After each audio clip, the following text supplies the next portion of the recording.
പാസാക്കിയ mines and minerals ഭേദഗതി ബില്ലിലെ വ്യവസ്ഥകൾ പുനഃപരിശോധിക്കണമെന്നാവശ്യപ്പെട്ട് മുഖ്യമന്ത്രി പ്രധാനമന്ത്രിക്ക് കത്തയച്ചു. ധാതു സമ്പത്തുള്ള ഭൂമി കേന്ദ്ര നിയന്ത്രണത്തിന്റെ പരിധിയിൽ കൊണ്ടുവരുന്നത് സംസ്ഥാനങ്ങളുടെ ഭരണഘടനാപരമായ അധികാരത്തെ ബാധിക്കുമെന്ന് കത്തിൽ അടിയന്തര ഇടപെടൽ ഉണ്ടാക്കണമെന്നും മുഖ്യമന്ത്രി ആവശ്യപ്പെട്ടു.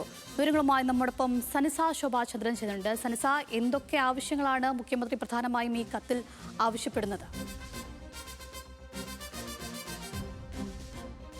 അതുപോലെ തന്നെ ധനപരവുമായ അധികാരങ്ങളെ പരിമിതപ്പെടുത്തുന്ന രീതിയിൽ പാർലമെന്റ് പാസാക്കിയ ഖനന ഭേദഗതി ബില്ല് പുനഃപരിശോധിക്കണമെന്നാവശ്യപ്പെട്ടുകൊണ്ടാണ് മുഖ്യമന്ത്രി വി.ഡി. സതീശൻ പ്രധാനമന്ത്രിക്ക് കത്തയച്ചത്. ഇതിൽ ഭേദഗതിയിലെ സെക്ഷൻ 9D പ്രകാരം ധാതു നിക്ഷേപമുള്ള ഭൂമിക്ക് ചുമത്തുന്ന നികുതി, സെസ്, മറ്റ് ലെവികൾ എന്നിവ ചുമത്താനുള്ള അധികാരം കേന്ദ്ര സർക്കാർ നിശ്ചയിക്കുന്ന മാനദണ്ഡങ്ങൾക്ക് വിധേയമാക്കുമ്പോൾ അത് സംസ്ഥാനങ്ങളുടെ ഭരണഘടനാപരമായിട്ടുള്ള അധികാരങ്ങളെ ബാധിക്കും. ഇത് ധാതു സമ്പത്തുള്ള ഭൂമി അത് കേന്ദ്രത്തിന്റെ നിയന്ത്രണ പരിധിയിൽ കൊണ്ടുവരുമ്പോൾ സംസ്ഥാനങ്ങൾ പിരിക്കുന്ന നികുതി, അതുപോലെ തന്നെ തദ്ദേശ സ്ഥാപനങ്ങൾ പിരിക്കുന്ന നികുതി, ഇതൊക്കെ ബാധിക്കുന്ന തരത്തിലായിരിക്കും ഈ നിയമ ഭേദഗതി വരുന്നത്. കൂടാതെ തന്നെ സവിശേഷ ധാതു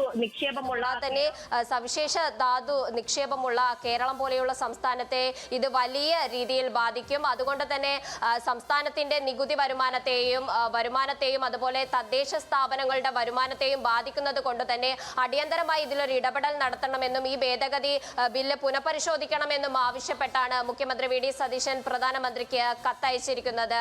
അഞ്ജലി.